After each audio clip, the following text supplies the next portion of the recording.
자, 이번 장에서는 우리가 전기 전자 회로의 내용으로 강의를 진행을 하도록 하겠습니다. 앞전에 우리가 메카트로닉스에 대한 개념을 좀 설명을 드렸었는데요. 메카트로닉스는 앞전에 얘기했던 것처럼 이제 전자적인 부분이 포함되어 있다 보니까 기본적인 전자 전기 기술에 대한 내용을 알고 있어야 합니다. 그래서 원래는 한 섹션씩 원래 들어가 있는 과목들인데 여기에서는 그냥 개념적인 것만 설명을 좀 하고 있어요. 그렇지만 우리가 전자에 대한 기본적인 내용들을 어느 정도는 숙지를 하고 있어야 우리가 뭐 메카트로닉스과에서 할 수 있는 특히 이제 전자적인 부분, 전자적인 부분은 이제 제어에 관련되어 있다고 봐도 되겠죠. 그 부분에 대해서 우리가 이제 스스로 할 수가 있는 능력을 가지게 되고요. 그 전자적인 부분이 이제 어느 정도 완료가 되면 그 전자 플러스 이제 기계적인 부분을 요소를 합쳐서 우리가 메카트로닉스의 제품이나 이런 거를 이제 개발할 수 있다고 보는 거고요. 그래서 이제 전기전자의 회로의 기본은 원래는 이제 회로 이론, 그다음에 전자공학, 뭐 또 센서 공학 이런 것들이 이제 포함이 됩니다.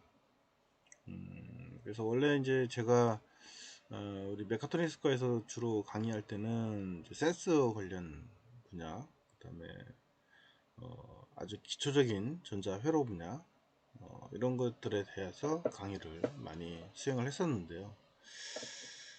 사실 이 책에서 나오는 것만 가지고는 좀 한계가 있습니다. 아주 간략하게 요약만 돼 있어서요.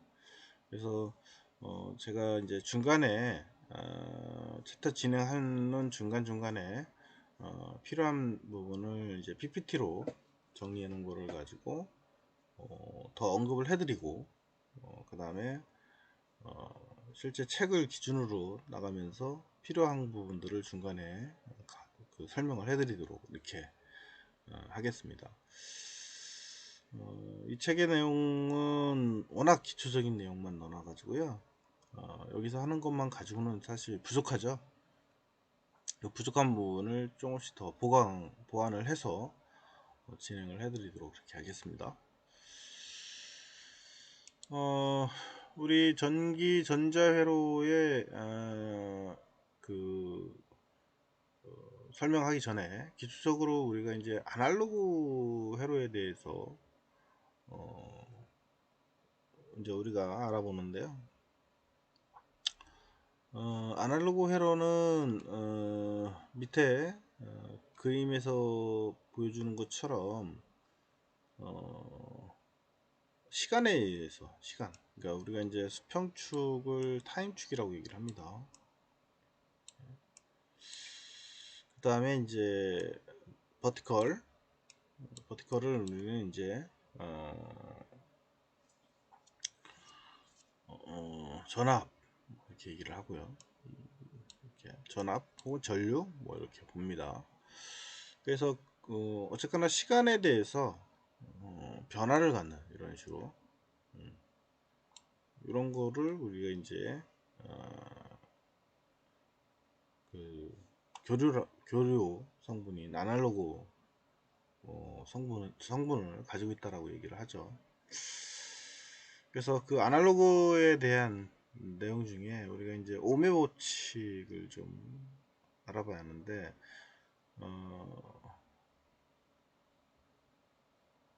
우리가 이제 오메 법칙을 설명하기 전에 지금 이 아날로그의 그 교류나 혹은 이제 직류 성분 두 가지를 여기서는 설명을 하고 있습니다. 그래서 이제 교류라고 하는 거는 아날로그의 신호를 가지고 있고 시간에 대해서 변하는 전압의 변화를 갖는 이런 전압을 이제 교류라고 얘기를 하죠. 기뢰의 심볼은 이렇게 동그라미 안에다가 물결 모양을 표시합니다. 그래서 그리고 이제 일정한 주기를 갖고 있죠. 주기라고 하는 거는 시작점에서부터 반복해서 쭉 반복해서 다시 원점으로 돌아오는 이 시점 이만큼이 이제 주기라고 얘가 얘기를 합니다. 그래서 주기는 우리가 여기 시간이라 있죠. 시간. 그러니까 시간을 가지고 있는 거죠. 이만큼의 시간.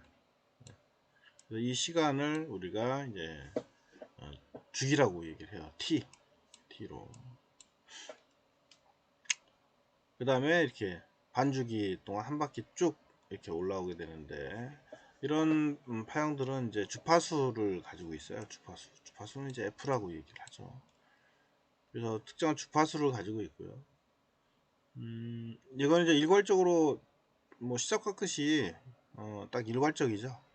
계속 똑같은 형태로 변화를 합니다. 그래서 그리고 시간도 주기도 일정한 주기를 가지고 똑같은 주기를 가지고 계속 반복을 하죠. 어쨌거나 주파수와 주기 이렇게 이제 나와 있고요. 물론 다음에 다시 얘기를 하겠지만 요 주파수와 주기의 관계는 뭐다? 반비례 관계를 갖습니다. 이렇게 반비례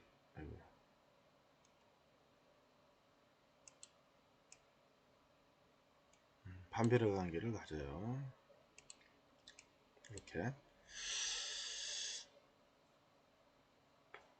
그래서 우리 가정 내에 사용되고 있는 전기가 주로 이런 교류 전압을 갖는 형태죠. 그래서 한 번은 플러스 쪽, 한 번은 마이너스 쪽, 한 번은 플러스 쪽, 한 번은 마이너스 쪽, 이렇게 이제 변화를 갖는 전원이 되겠습니다.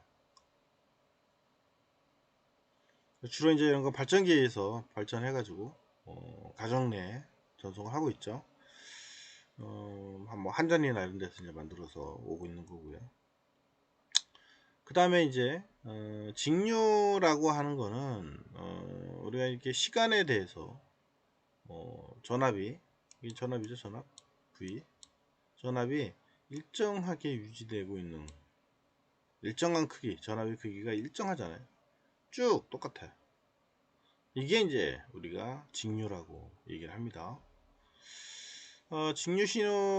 직류의 전압은 이렇게 이제 건전지 형태로 표현을 해서 플러스와 마이너스 라고 얘기를 하죠. 그리고 일정한 전압을 가지고 있는 거죠. 그래서 직류는 이렇게 일정한데 사실은 이렇게 100% 일정한 전압은 존재하지 않아요. 이제 우리가 이 전원을 그냥 가지고 있을 때는 이렇게 유지될 수 있겠지만 뭐 배터리가 오래 있으면 있어서 또 감소한다 하잖아요. 그래서 쭉 떨어지기도 하고요. 그 다음에 이 전원을 갖다가 뭔가를 사용하면 이렇게 연결해서 회로를 만들었어요. 그러면 이 전압이 이 회로에서 사용되는 거에 따라서 약간은 흔들리기 시작합니다. 이렇게. 그래서 약간 교류성 그런 전압 형태를 취할 수도 있게 되는 거죠. 그래서 우리가 관건은 일정하게 이 시스템 요거 이걸 우리는 이제 부하라고 합니다. 로드 부하인데, 부하에 걸리는 양에 따라서 이 전압을 일정하게 이렇게 유지시켜주는 시스템이 존재하지는 않아요, 현재는. 그래서 가능하면 요 부하에 따라서 내가 이 전압을 일정하게 유지시켜주는 이런 시스템을 만든다면 진짜 노벨상과 같은 상을 탈 수가 있을 겁니다. 모든 시초는 여기에서 발생하는 노이즈나 이런 것 때문에 시스템이 불안정한 상태가 되는 경우가 많죠. 그래서 어쨌거나 DC 모터는 어쨌거나 DC의 전압이라고 하는 거는 시간에 대해서 일정한 형태를 갖는 게 DC 전원이다, 이렇게 이제 정의를 하면 될 것 같아요. 그래서 주로 이 DC 전원이나 교류 전원에서 우리가 그 시스템에 사용되는 전원을 표현할 때는 교류 전원 혹은 직류 전원 뭐 이렇게 얘기를 하고 있고, 그거에 대한 전압의 크기, 전류는 어느 정도인지 이걸 알고 있어야 하는 거죠. 그래서 항상 교류하고 그 다음에 직류하고는 좀 구분져서 우리가 서로 알고 있어야 한다는 거죠.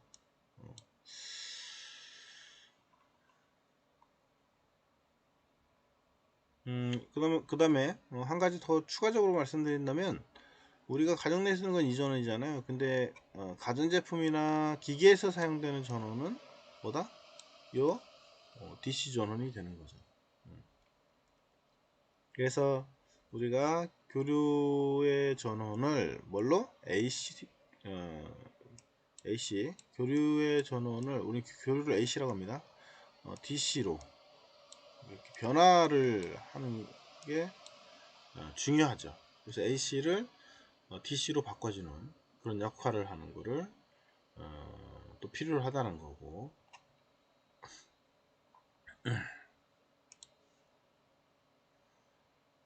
그래서 지금 우리가 회로를 이제 뭐 기준으로 하나를 봤습니다. 이게 이제 저항이라고 하는 성분을 우리가 전원을 연결을 해서 직렬로 연결을 해 놓은 겁니다. 그렇게 되면 전류가 이렇게 타고 한 바퀴 폐회로를 통해서 회전을 하겠죠. 그래서 여기에 흐르는 전류라는 게 있고요. 그 다음에 저항 양단에 걸리는 이제 저항을 통해서 흐르는 전류가 흐르게 되면 또 양단에 전압 강하라고 하는 전압이 발생을 하게 됩니다. 여기서 가해준 전압만큼 여기에 전압이 걸리게 되죠. 저항이라고 하는 거는 이제 우리가 이 전류가 이렇게 흐르게 되면 그 전류를 이제 전류에 반해서 이제 전류 흐름을 이제 제어하는 그런 역할을 하게 됩니다. 그래서 이제 전류 흐름을 제어하기 때문에 이 저항 값에 따라서 전류의 흐름의 양이 이제 변화를 갖게 되는 거죠. 여기 이제 심볼로 표현하면 이렇게 표현할 수 있다라고 하는 겁니다. 그래서 DC 전원이고요. DC 전원을 넣어서 한 바퀴 쭉 이렇게 회전하고, 그 다음에 심볼로는 저항 심볼로는 이렇게 표현하더라 라고 하는 겁니다. 그리고 여기에서 이 전류하고 저항하고 전압의 관계는 그럼 어떤 관계냐? 지금 우리가 오음의 법칙에 의해서 V는 E는 RI, R하고 I하고 곱한 거고 같다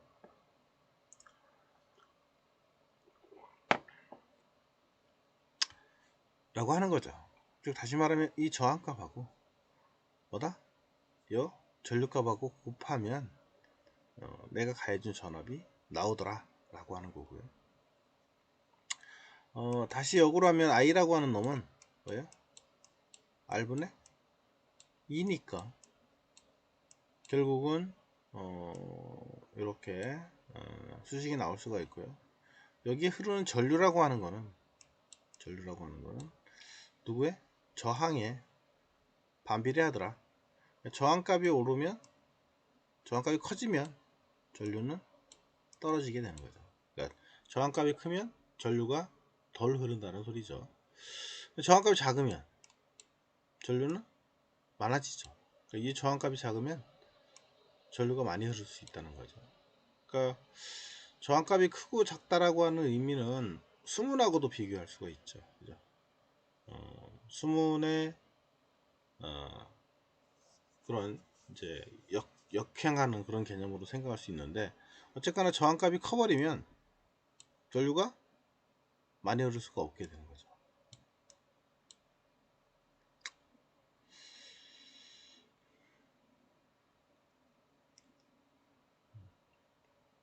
그래서 우리가 직류전원 E, 전원은 뭐 E라고 표현하기도 하고요, V라고 표현하기도 하고 그렇습니다.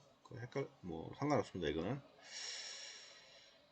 그래서 단위도 또 중요하죠. 전류는 암페어, 뭐 이건 다 기본적인 상식이니까 다 알 거라고 보고요. 그 다음에 저항은 오hm, 그죠? 오음의 법칙에 오hm, 오음이라는 사람이 정한 거죠. 그 다음에 전압 V, 이렇게. 그래서 E를 우리는 V라고 또 표현하기도 합니다. 가끔 뭐 상관없습니다 그거는. 그래서 이거를 우리는 이제 오음의 법칙이라고 얘기를 하고요.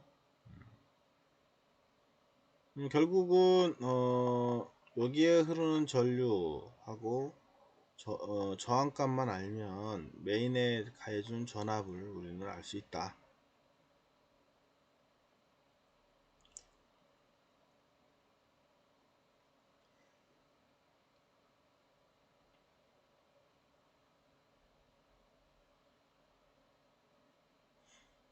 그 다음에 이 저항에 소비되는 그러면 전력은 어떻게 되느냐? 전력 P는 이제 우리가 와트로 표현하죠. 와트. 우리 뭐 여러분들 전구를 살 때 보면 몇 와트짜리, 35와트짜리 뭐 이렇게 얘기하잖아요. 그게 바로 이 전력을 말합니다. 와트라고 하는 거는 전류의 제곱이에요. 그리고 저항을 곱합니다.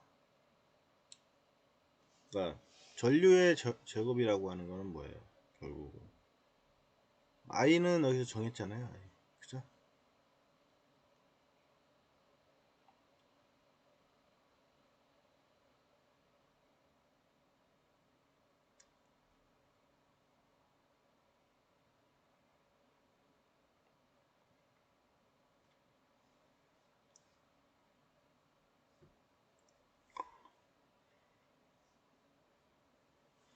자, 그래서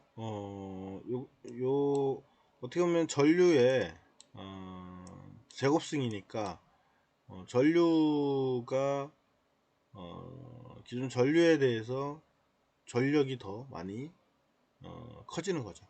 그죠? 전류, 그러니까 전류가 높으면 전력도 높아지는 거가 될 겁니다. 전류가 그만큼 소모한다는 소리죠. 그 다음에 저항값에 비례를 하고요. 저항값이 높으면 높을수록 당연히 전력 소모는 많아지게 되는 그걸 의미를 합니다. 혹은 가해준 전압,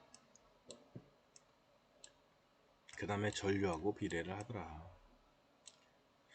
즉 전력이라고 하는 건 누구? 전압이 높거나 가해준 전압이 높거나 혹은 이 회로에 흐르는 전류가 높아지면 전력은 또 높아지게 되는 거죠. 이 회로에 흐르는 전류가 높아진다라고 하는 거.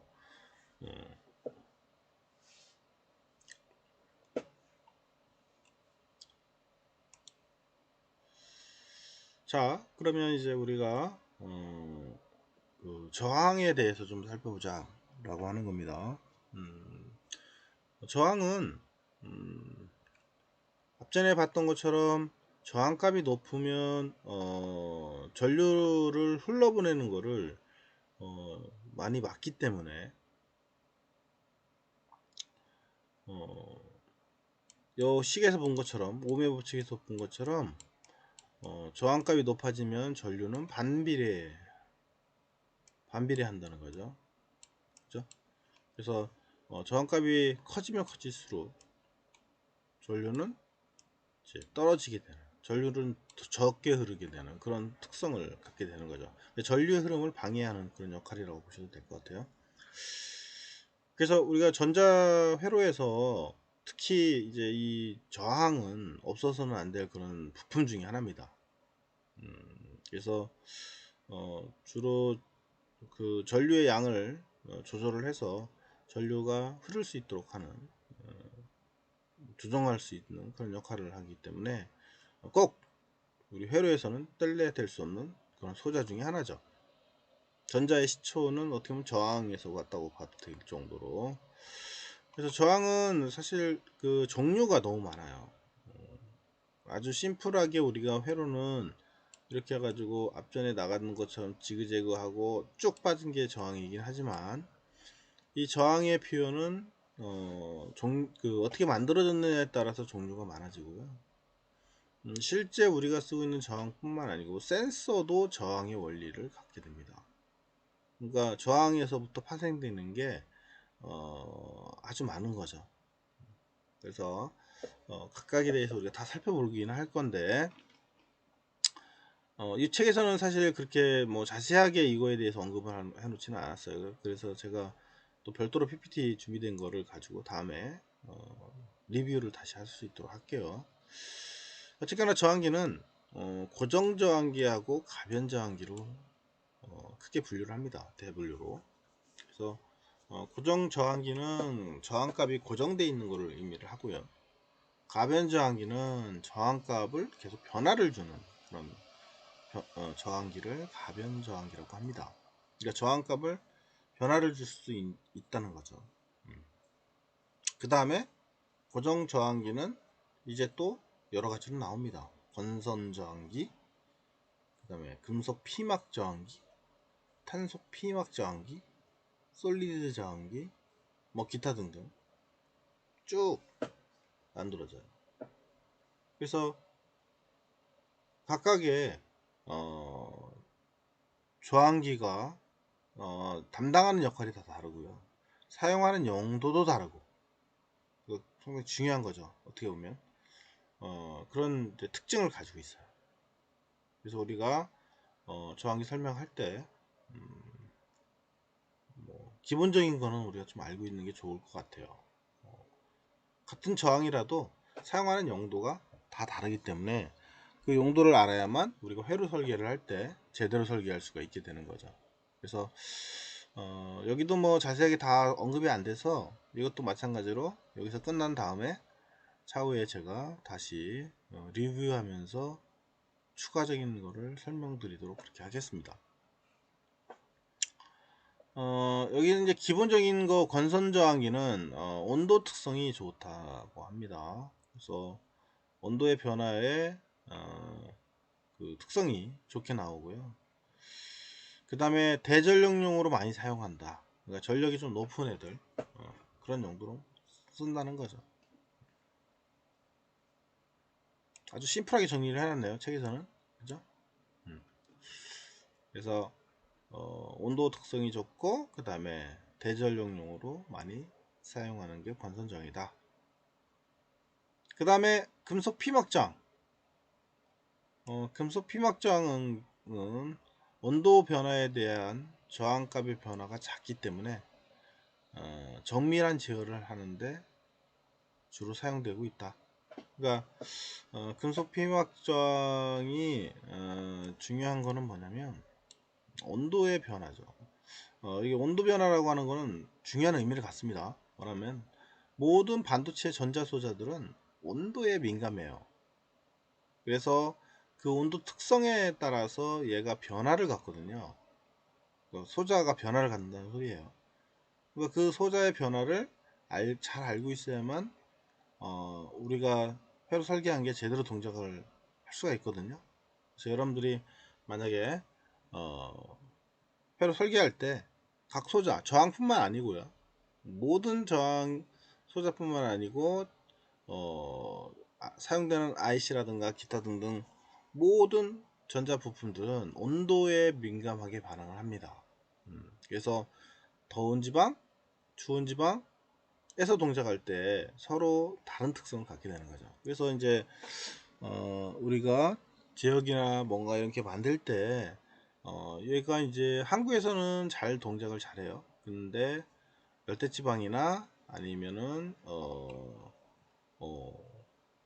추운 지방에서 동작이 안 되는 경우가 생기는 거죠. 그래서 그 가끔 이제 그래서 이제 온도 특성에 따라서 변화를 갖다 보니까 그 변화되는 값 자체를 파라미터를 변화를 해서 안정된 동작이 되도록 구성하는 경우가 많죠. 그래서 예전에 이제 그런 경우가 있었습니다. 시스템을 만들었는데 그걸 수출했어요. 수출해서 다른 나라에 가서 이제 사용했는데 그거 동작이 안 되는 거예요. 그래서 그 나라에 가서 그 나라의 특성에 맞게 또 온도나 이런 변화를 가지고 변화되는 양을 파라미터를 조정을 해서 디버깅을 이제 하게 되죠. 그런 경우가 종종 있습니다. 그게 대표적으로 저항도 마찬가지라는 거죠. 그래서 우선 연소 피막 저항은 이런 온도 변화에 대해서 저항값이 변화가 아주 적게 이루어진다는 거, 아주 좋은 저항 중에 하나죠.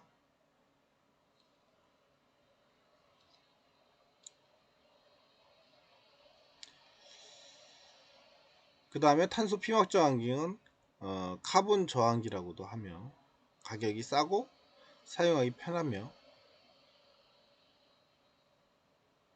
저항기 중에서 이제 가장 많이 사용되는 게 이제 얘죠. 탄소 피막 저항. 제일 많이 써요. 위에 이제 껍데기를 보면 카본 저항기라고도 해요. 간단하게 되어 있고요. 그 다음에 솔리드 저항기. 솔리드 저항기는 가전제품에 주로 많이 쓰고 있는 저항기라고 보시면 되고요. 각각의 저항기들은 또 추가적으로 설명을 드리도록 그렇게 하겠습니다. 좀 쉬었다가 다시 나갈게요.